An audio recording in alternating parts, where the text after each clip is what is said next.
신앙 고백, 우리가 믿는 바를 고백하는 건데 성경 안에도 신앙 고백이 많이 나와요. 나다나엘이 예수를 만나자마자 고백하는 내용이 있고요. 또 베드로의 신앙 고백은 너무나 유명하죠.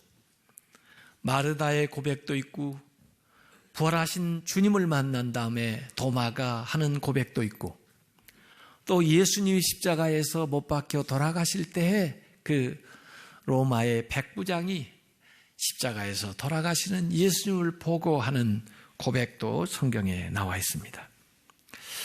예수님은 다른 사람들의 고백도 물론 중요하지만 제자들에게 너는 어떻게 고백하는가?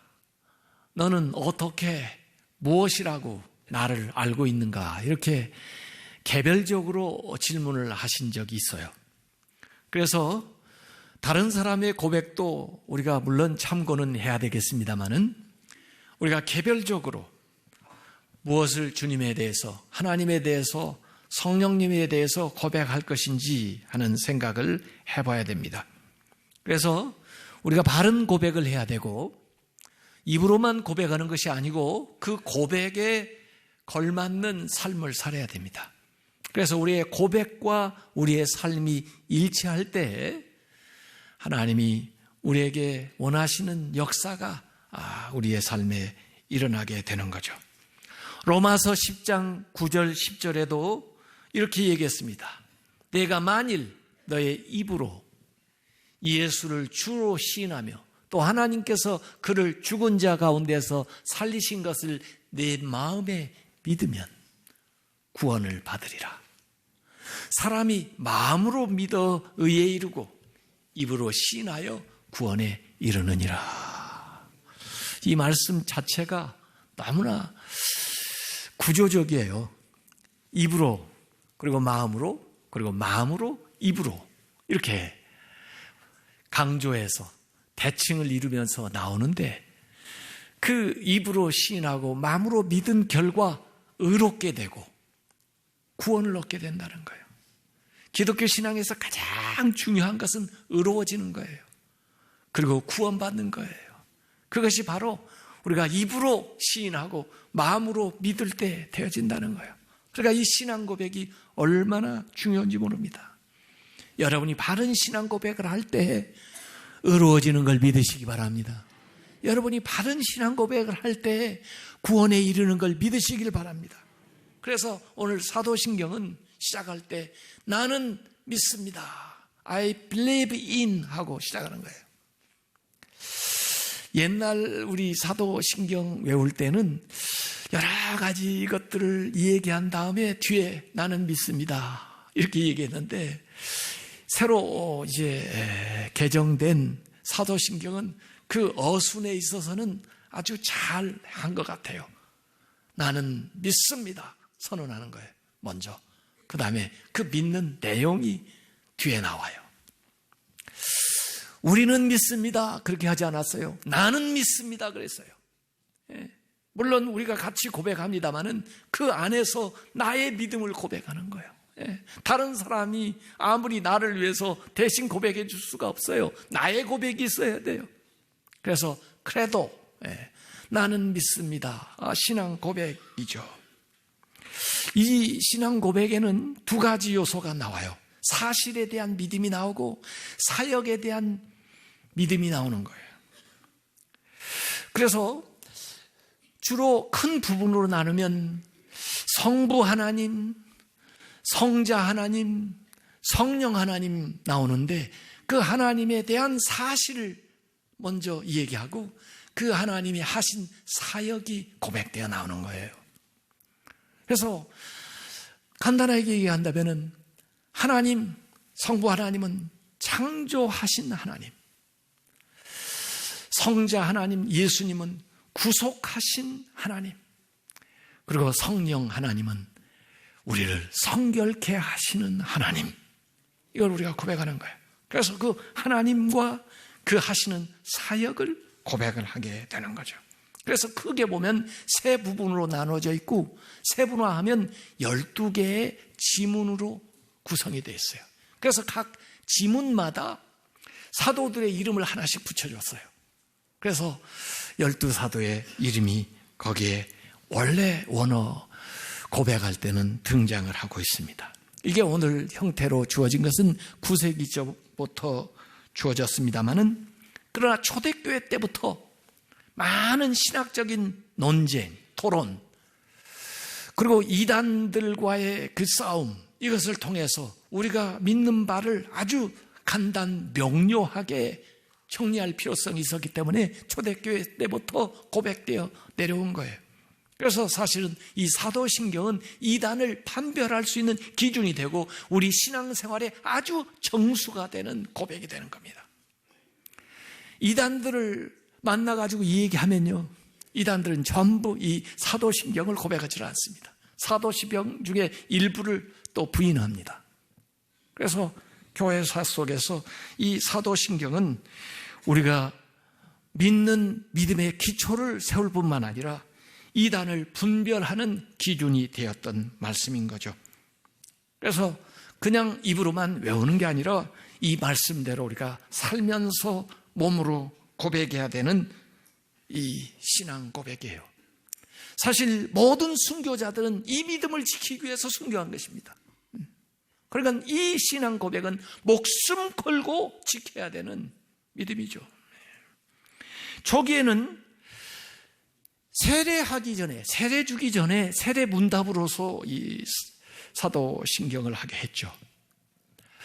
그랬는데 이제 그 하나님에 대한 고백, 삼위일체 하나님에 대한 고백을 니케아 신조 325년에 한 이후로 다양한 고백적인 요소가 거기에 더해져서 390년경에 이 사도신경이 확정이 된 겁니다. 그래서 이 사도신경에 나오는 모든 단어들은 성경에서 추출된 단어들이에요. 어찌 보면 성경의 축소판이죠. 그러니까 성경을 제대로 해석하고 읽으려면 이 사도행경, 사도신경으로 비추어서 읽어보면 그 정신을 제대로 이해할 수가 있게 되어 있어요. 그래서 이 12개의 지문을 하나씩 붙들고 12주 동안 나는 믿습니다 라는 주제로 제가 말씀을 전하려고 해요. 그래서 이전에 주기도는 신앙생활을 얘기했고, 그 다음에 십계명은 일상생활을 얘기했다면은 이 사도신경은 교리, 가장 중요한 중심적인 교리를 말씀을 통해서 우리가 배우는 시간이 될 겁니다. 첫 번째 지문은 이렇게 나옵니다. 나는 전능하신 아버지 하나님, 천지의 창조주를 믿습니다. 하나님에 대해서 고백하는데 하나님에 대해서 세 가지로 설명을 해요. 전능하신 하나님, 아버지 하나님, 창조주 하나님이에요. 그러니까 하나님인데 어떤 하나님이냐? 전능하신 분이다, 아버지다, 창조주다, 이렇게 설명하는 거죠. 전능자라고 하는 것은 하나님의 속성을 얘기하는 거고, 아버지라고 하는 것은 하나님의 인격성을 얘기하는 거고, 창조주라고 하는 것은 하나님의 사역을 얘기하고 있는 거예요. 이걸 고백하는 것입니다. 그래서 먼저 전능하신 하나님, 전능자 하나님을 우리가 고백해요. 하나님은 절대자이십니다. 절대 자유를 가지고 계신 분이고 절대 주권을 가지고 계신 분이에요. 그분을 우리는 믿는 겁니다.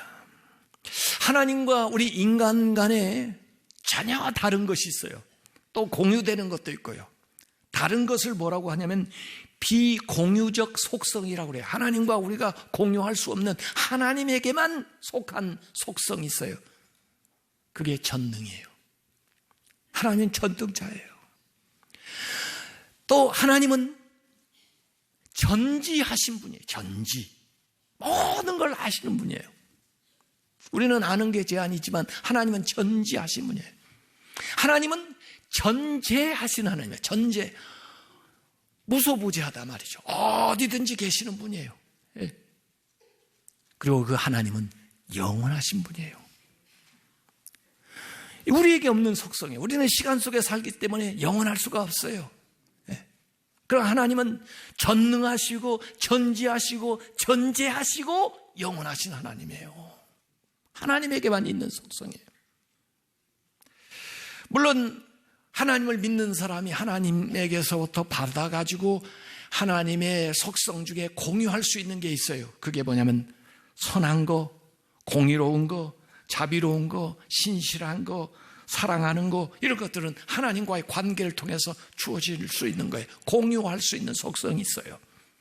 그러나 하나님께는 비공유적인 속성, 하나님에게만 속한 것들이 있다 이거예요.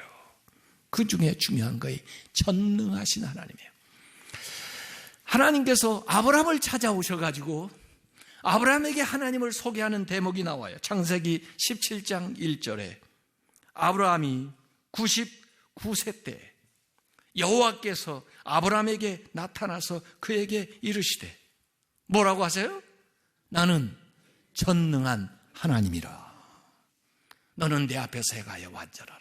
하나님 자신을 소개하시는데 나는 전능한 하나님이야. 전능하다는 거 못할 게 없다는 겁니다. 불가능한 게 없다는 거예요.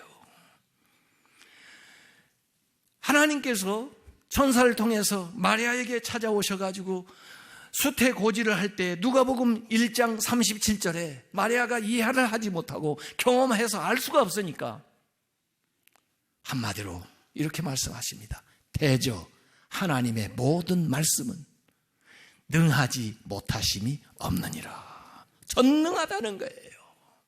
그래서 아브라함도 100세에 아들을 낳았고 동정녀 마리아도 아들을 낳았어요. 전능하신 하나님의 능력을 경험하는 겁니다. 구원, 인간이 구원받을 수 있는 게 얼마나 어려운가. 마치 부자가 구원받는 것은 낙타가 바늘귀로 들어가는 것처럼 어렵다 하니까 누가 그러면 구원을 받을 수 있을까 할 때 예수님께서 마태복음 19장 26절에 이런 말씀하셨습니다. 그들 둘러보시면서 이르시되 사람으로는 할 수 없으나 누구로는 할 수 있어요? 하나님으로는 다 하실 수 있느니라. 구원도 하나님의 영역이에요. 사람이 아무리 애를 써도 구원받을 수 없습니다. 그러나 하나님은 하실 수가 있습니다. 하나님을 믿으면 할 수가 있습니다. 우리가 믿는 하나님은 전능하신 하나님인 걸 믿으시길 바랍니다.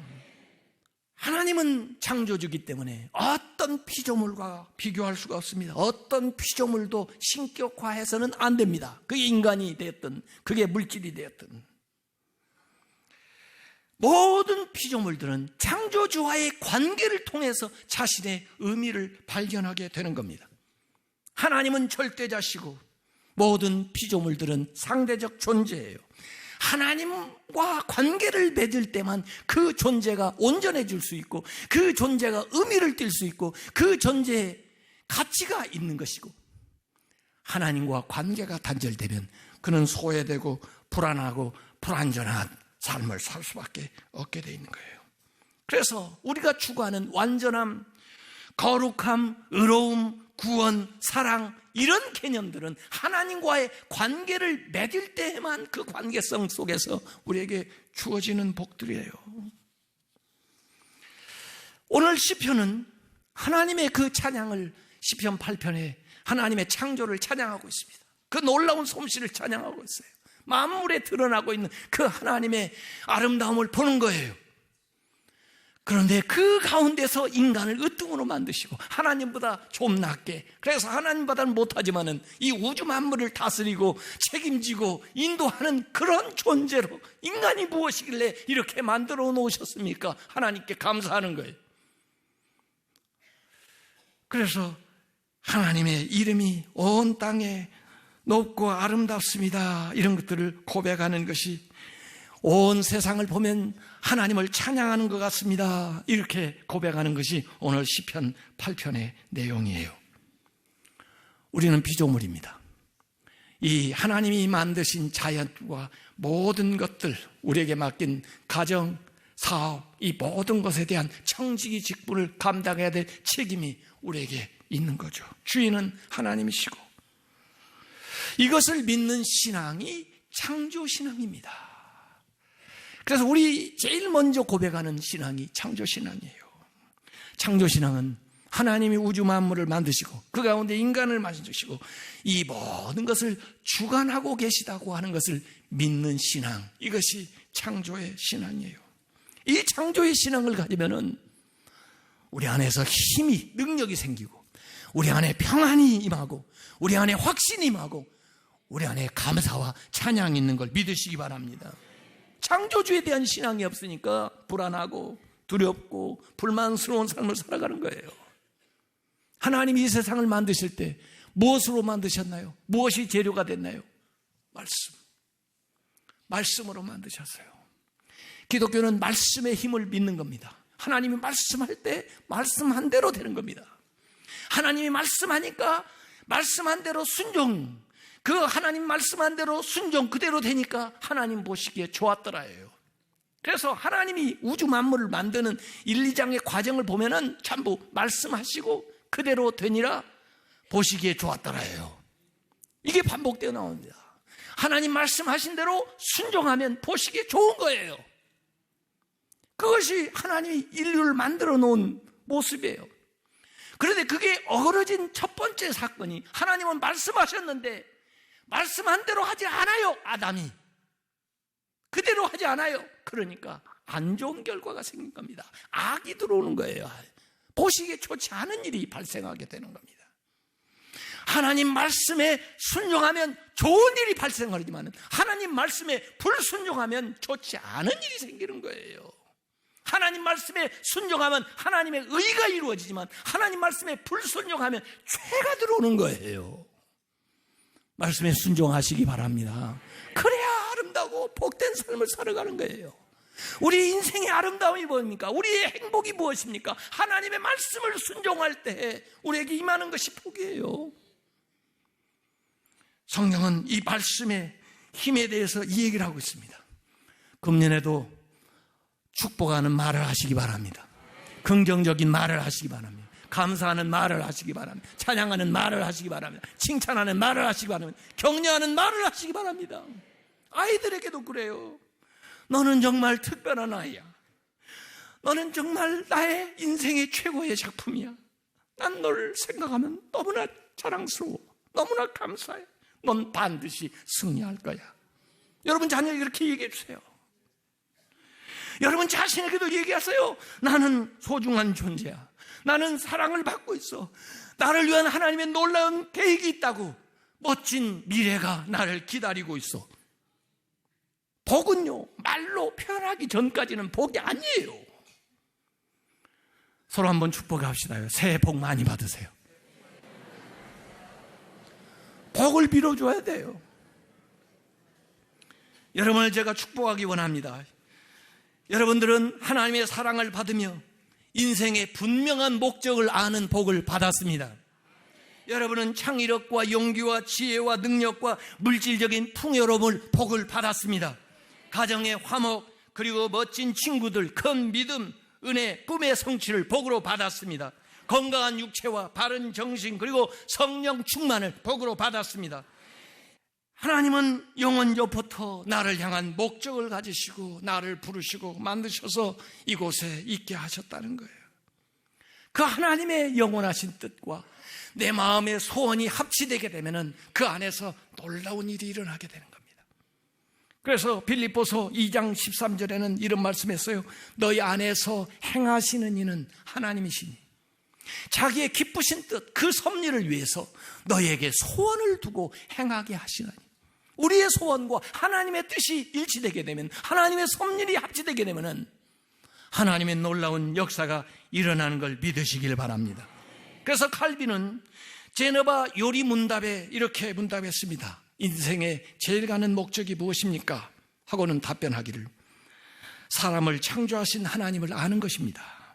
왜 이와 같이 말합니까? 다시 물어보니까 하나님께서는 우리를 통해 영광을 받으시기 위하여 우리를 창조하시고 이 세상에 두셨기 때문입니다.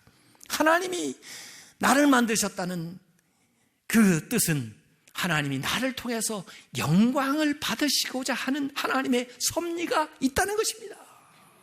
그것을 믿고 살아가는 거예요. 우리가 이 세상에 우연히 존재하는 게 아닙니다. 우리 인생에서 만나는 모든 일이 우연히 다가온 게 아닙니다. 하나님의 섭리를 이루기 위해서 음으로 양으로 필요하기 때문에 다가오는 거예요.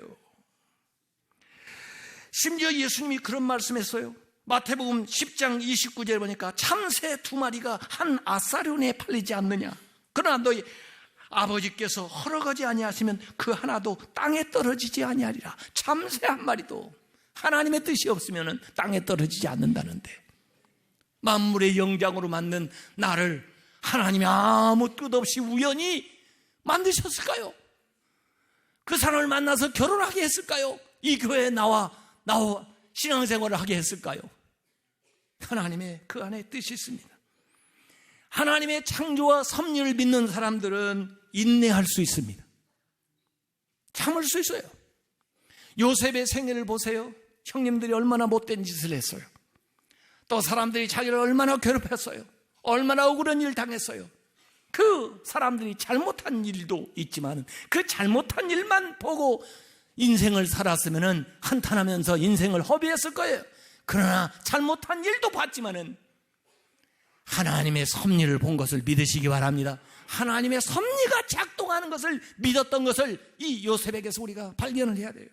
그래서 나중에 창세기 45장 8절에 보니까 그 못된 짓 했던 형님들한테 얘기하는 겁니다. 그런즉 나를 이리로 보낸 이는 당신들이 아니오.